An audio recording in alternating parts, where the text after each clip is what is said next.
Good afternoon, everybody. It's Dr. Heather Denniston here. Hi, and it's the Junk You Should Know show. And Junk Show comes every Friday at noon PST. I love that so many of you come and tune in live. It's fantastic. And I am in my friend's daughter's room today, and you can see it's kind of fun. Oh, look, I've even got sparkle pillows. Woo! Hi, Cynthia.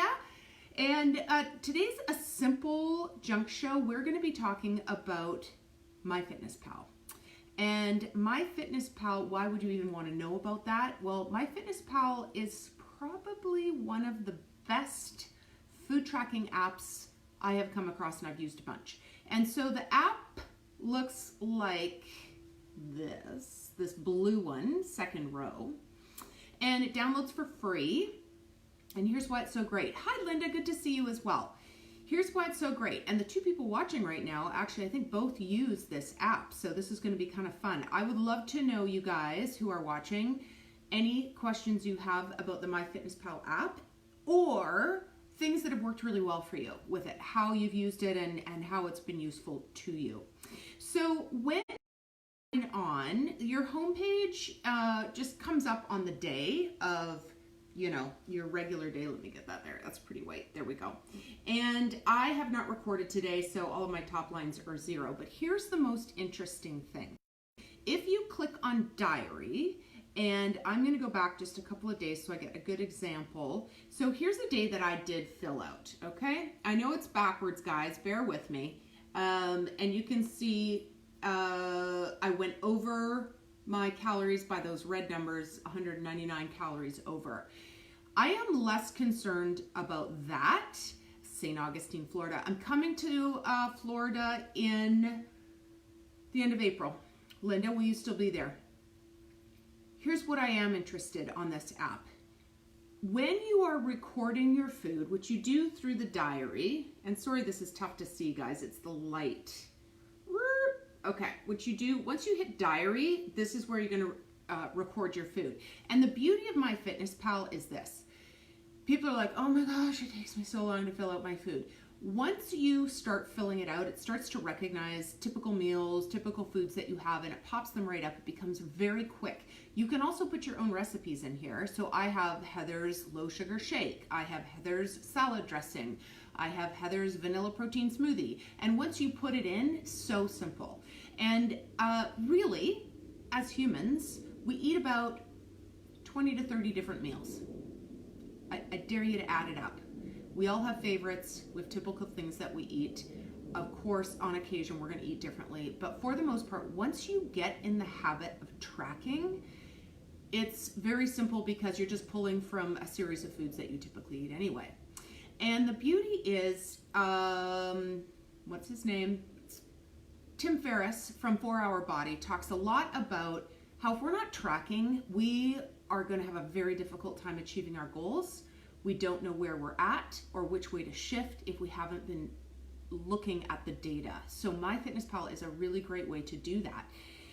My recommendation to people is, unless you're an ultra marathoner, do not put your activity in. I mean, I'll tell you, there's a million ways to add your activity in here by connecting your Apple Watch, by connecting Strava, connecting whatever you want to connect. You can do it. But why I recommend you not do that and not track your activity through MyFitnessPal is because there's a mental thing that happens when you see it adding burnt calories onto your daily total. So it wants you to eat a little bit more. And from all of the people that I have coached, it is a rare occurrence that I'm going to have you up your calories per day because you had a particularly hard workout. Here's why. We all tend to get into days of overeating, days of undereating, days of overeating, days of undereating. It all balances out. And unless you are training for an Ironman or a marathon or something like that, where you really have to watch your caloric intake pretty closely, for those of us that are just going to gym or just going to yoga, stick to what your set calories are, especially if you are trying to lose weight. Linda, such a great point. Linda was talking about the barcode option.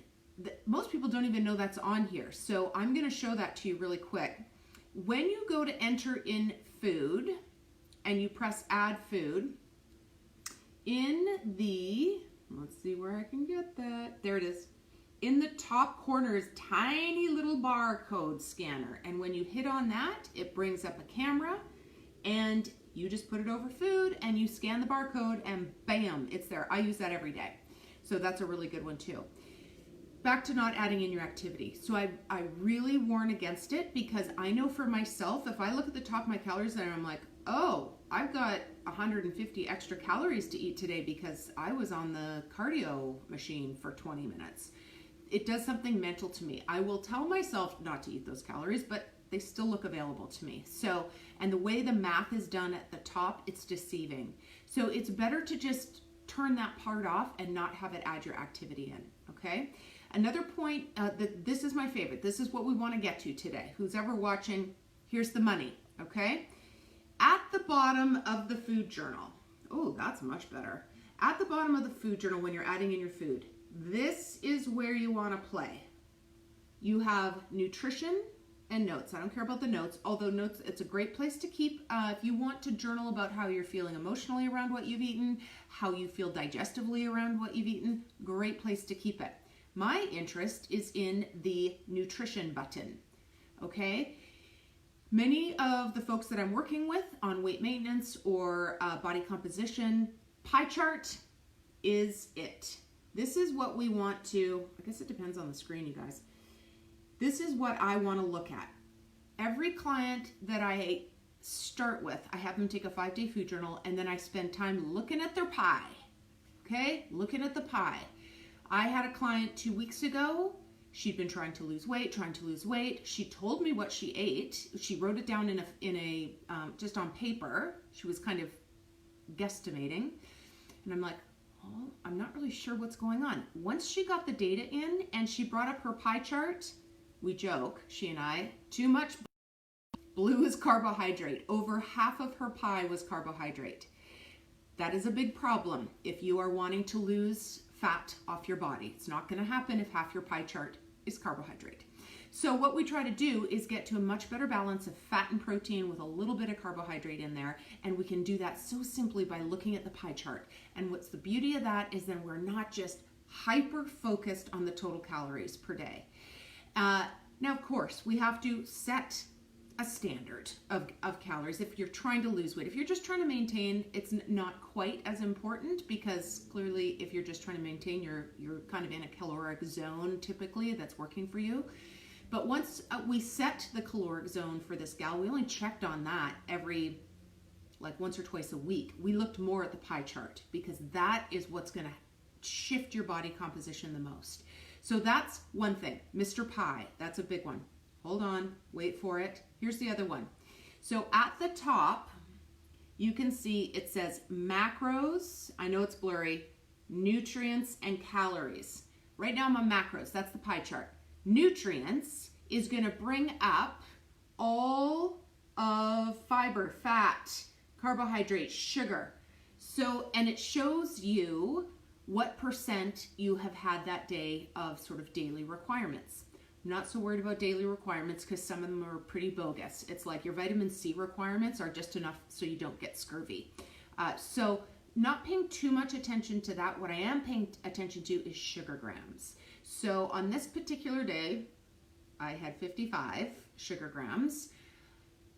The plan that MyFitnessPal has for me based on the amount of calories that I have per day says I should have under 68.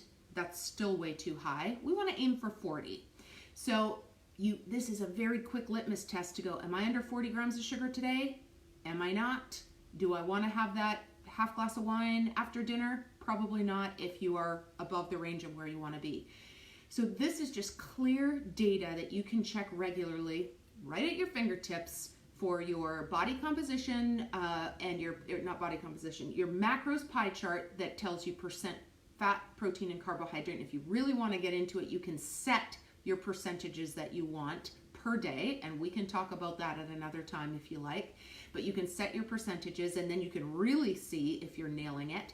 And then to hit the nutrients and look at sugar grams. And then if there are some other concern areas, like for me, iron is an issue. And so I quickly scan and look, did I get any iron today from my food? Or am I only getting it from my supplement? And so that's also a good litmus test for me as well. So MyFitnessPal, thank you, Linda. We talked about the barcode scanner.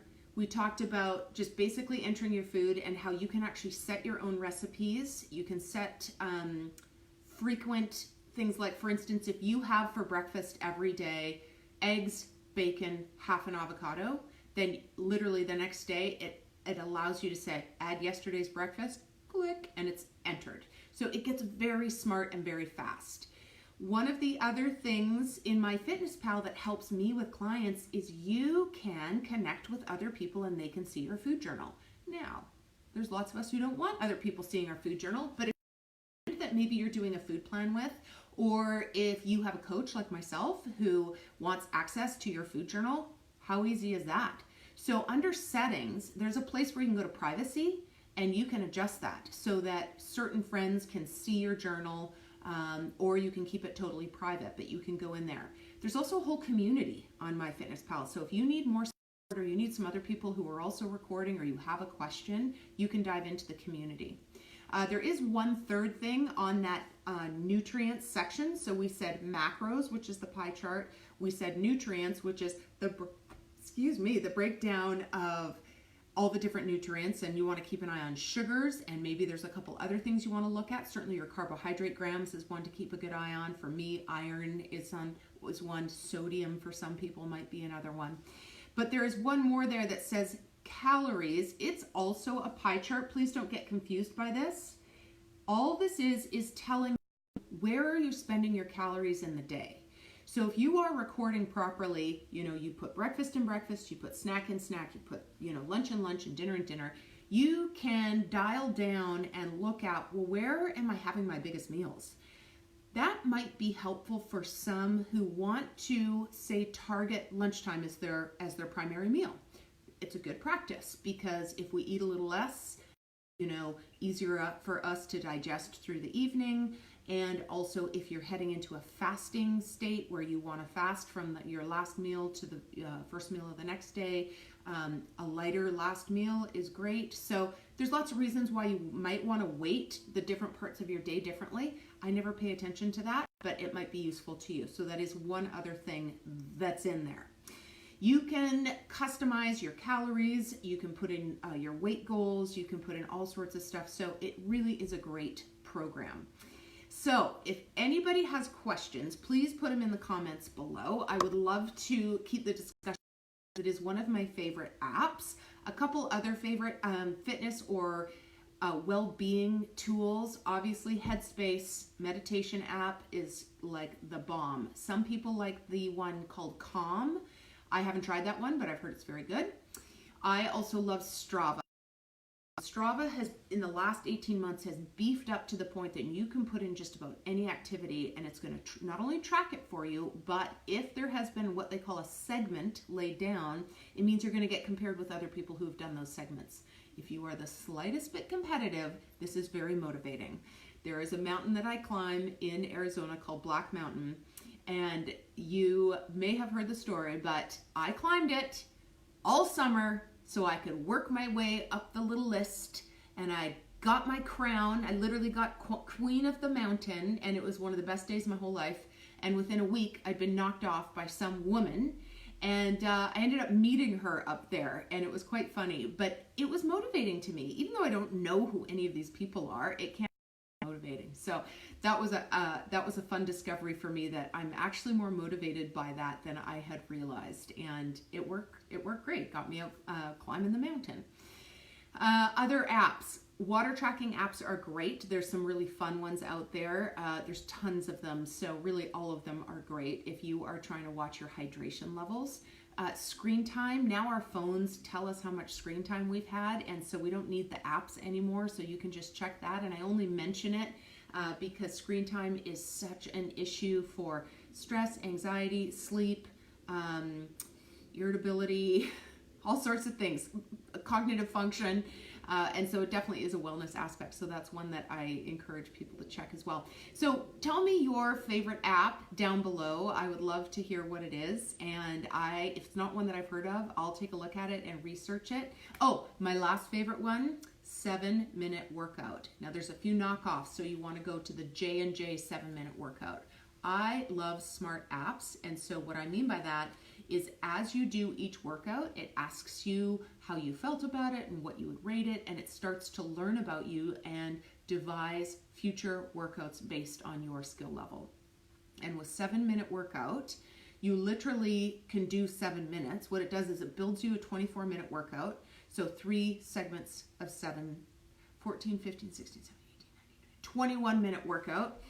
It builds you 3 7-minute segments, and you don't have to do all 3. You can even just do 1, and that's why they call it 7-minute workout, because you don't have to go in and do an hour. And this app is great because it's all functional weight-bearing exercises. It's great for the type of training where you're training for what we need as we get older: squatting, lunging, pushing, pulling, twisting, all of these basic movements. It's great for that. Okay, we've done it. So for those of you who checked in live today, you guys know I love it when you're here. Please stick around and let's start a conversation down below. For those of you in replay, I love you just as much.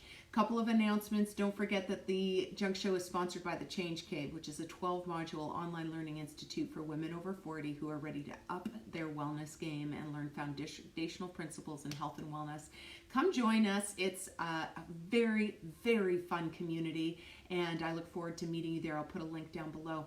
And secondly, there is the December Jump Rope Challenge coming up December 2nd through 11th. So if you have never jumped rope, if you have jumped rope, but you're just, maybe you don't feel so secure at it, or you're an intermediate, this is the challenge for you. It's based on the 10 Jump Rope Clinic for Women workouts. And so that course is an easy, quick purchase, but the actual challenge in December, free. So I will also put the link for that below as well. So thanks, guys. You guys go have a wonderful, wonderful weekend, and I will be checking back with you next week. Can I tell you that next week we have a very, very special guest, Sue Priven, who is a world record holding heavy lifter, over 50, is coming to talk to us, and she is the most down-to-earth. She's got a day job. She just does weightlifting kind of on the side. She's amazing. I can't wait to chat with her. So do come and join me, because she is super cool, and she will show us that lifting weights is for women and that it can be an essential part of our workout routine as we age gracefully. All right, guys, see you next week. Thank you for stopping by, and make sure to share this with friends and family. Love you all. Bye.